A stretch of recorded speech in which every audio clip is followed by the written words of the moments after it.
What's up, my beautiful people? Once again, welcome to CEO Weekly TV, and of course, we're number one online TV show in Dubai. Today is a very beautiful day. It's on a weekend. We came here for COP28. I'm with the biggest influencer in terms of environment from Kenya, who's representing Kenya. She's a big deal. She ran for the MP last time. Man, at 22, she's doing big things. Welcome, Anita Soina. Hi guys.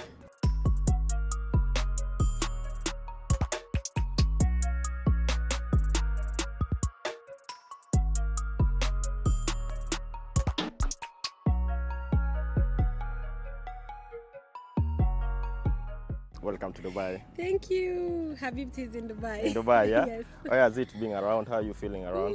It feels good, especially that it's my first time in Dubai. I have never been to Dubai before, and also, of course, I feel excited because it's my passion and my work that has brought me to Dubai. Okay. Yes. First of all, let's tell people who is Anita Soina probably. Anita Soina is a young environmentalist and a climate change advocate from Kenya. I come from Kajiado County and I've been advocating for environmental issues. I also identify as a green politician because I have so much passion for politics. And in the last election, I ran for office for the position of Member of Parliament in Kajiado North. Yes. At that time when I declared I was 21. And then, I also run an organization that educates young people on climate issues and also educate rural people. And now we are working with political leaders to sensitize our local politicians to understand climate change and how they can contribute effectively. And lastly is that I run a foundation as well, which is addressing social issues in the Maasai community, where we seek to educate parents on the importance of education, and then sanitation issues, hygiene, and so many other social issues. And recently I was appointed by UN hosted partnership, which is sanitation and water for all, as their global youth champion. Yes. Nice, man. That's And introduction. so many more, but That's that's introduction enough for is today. super dope. I told you, this lady she's doing amazing stuff, yeah. And then why Green MP? Yeah, Green MP because that's my tag. When I remember when I wrote my first book, I called it The Green War. Wow. When I have my friends call themselves the Green Family, so it's just the Green MP because I also want to advocate for environmental issues in Parliament. Yeah. I've been watching you. You're doing amazing stuff. Yeah. Last time you were chosen to go and represent us in the COP 26. You were in Sweden. Yeah. I've seen you going to UK. I've seen you going to Rwanda. And just to let guys know, you're from Maasai community. So Maasai community is a very small community in my country. It's a marginalized community. Yeah. How come did you make it from a marginalized community to the world? Well, I think it's consistency, passion, hard work, and just loving my work. Because when I started this work, imagine I just used to plant trees with friends. I never ever thought that it will even get me out of Nairobi, that I can live out of Nairobi and its environs for a workshop or anything. But I think over time I came to learn, because I've not studied for that course. I studied something different, communications and PR. And so I just learned how to use my social media platforms to tell my stories, and over time I just get invites, I get emails, we want you to come and speak in these events, we want to do this with you, and that way I just find myself traveling the world. Very nice. Just to let people know, we're in COP 28 actually in Dubai. All right, and COP 28 is all about green and climate change. We are discussing about the climate change. A clue of what's happening here, just to give people a clue. Well, COP28, this is the 28th conference of parties since COP1. All right.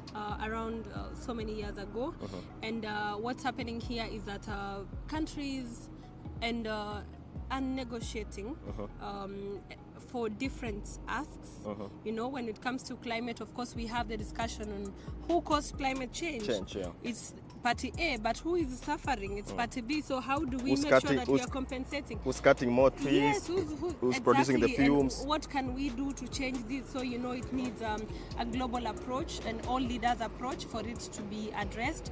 And here at COP28, for example, Africa as a continent contributes less than 4% of global emission. So they have to come and ask those who pollute more that this is what we want for you to pay for the loss and damage that we're experiencing, or this is what we want for us to adapt to climate climate change. Yeah, yeah.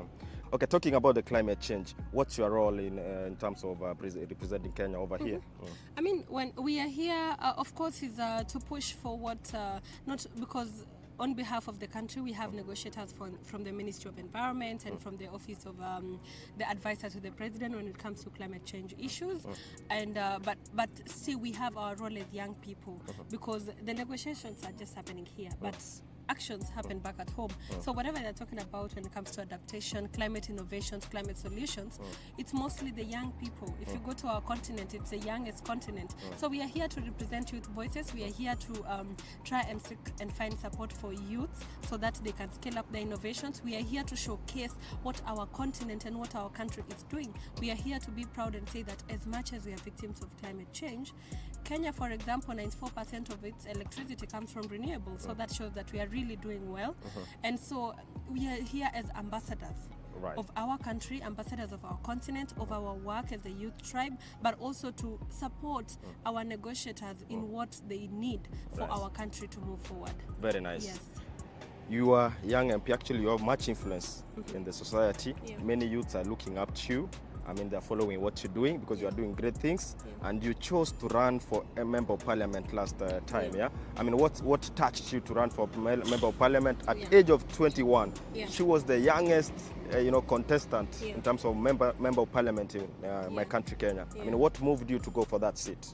So what happened is that so I went to the COP28 conference in UK. It was my first COP conference, and normally we have Youth Day, and that day, the youths went out to the streets to demonstrate and to ask for climate justice and their different asks. And because we normally carry out the same strikes in our country, I was shocked because why do we have 10,000 people plus in the streets? That is when I was like, okay, this thing is so serious, more than I think. And then people are carrying placards, and the placards were written, "Dear world leaders, dear leaders, dear leaders." And I thought to myself, so the problem is not young people. Young people are already here. It's not community. Community are willing to do. The problem is political goodwill. So if the problem is political goodwill, and I'm someone who is interested in politics, what do? So let's try out politics and try to influence change from within the corridors of power. And when I came back to the country, I remember that for you to vie for a member of parliament, you needed to have a degree. I had not graduated. I had like 2 weeks to graduation.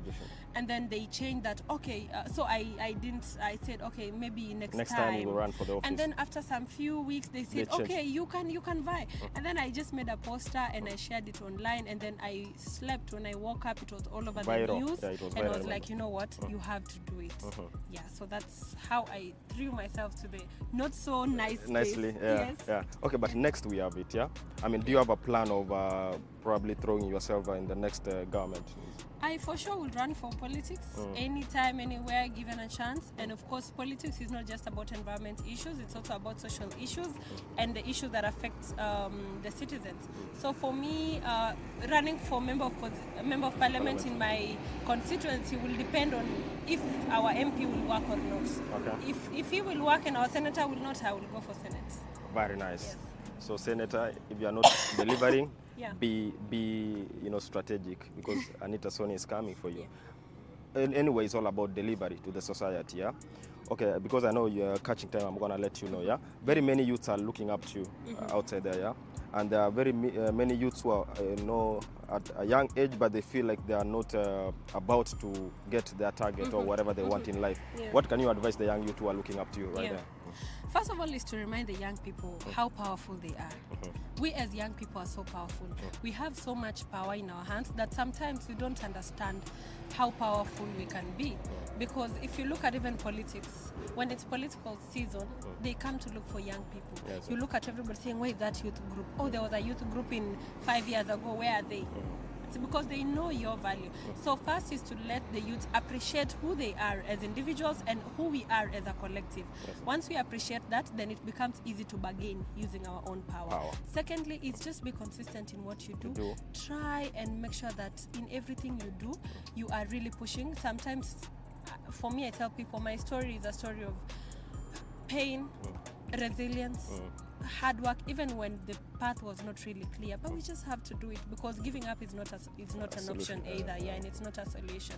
So let's keep moving. It doesn't matter if the pace looks slow, just keep doing what you're doing, keep advocating for issues, and most importantly, let us stand together as one.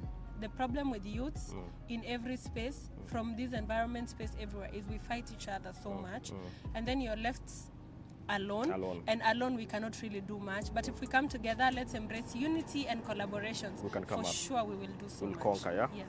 Okay, one last thing. Talking of consistency, let's go back to your basics. Actually, we look up to you in terms of environment, conservation, you know, all that, yeah?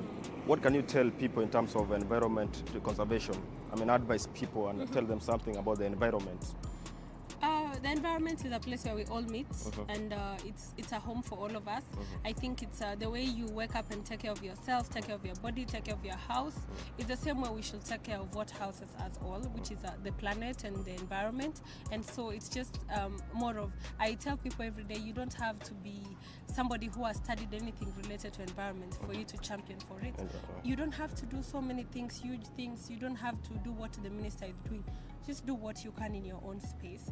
And because we don't need one person to do a million things, but we need millions of us to do the little things. So that way, I mean, just do the simple things. Plant trees on your birthday, plant your age, plant trees for conservation, plant trees for commercial purposes. Just try and be doing something about it. Because also, one thing people forget is that you can also plant trees for commercial purposes. Yes. Fruit trees are trees for commercial purposes, and I know you can agree with me. People are bringing in avocados to Dubai and all that. And that is playing the role of conservation at the same time giving you money, at the same time protecting your soil. You can plant trees for wood and timber purposes, because I mean, as long as you balance, but just make sure that you have trees for conservation. When you have trees, you feel nice.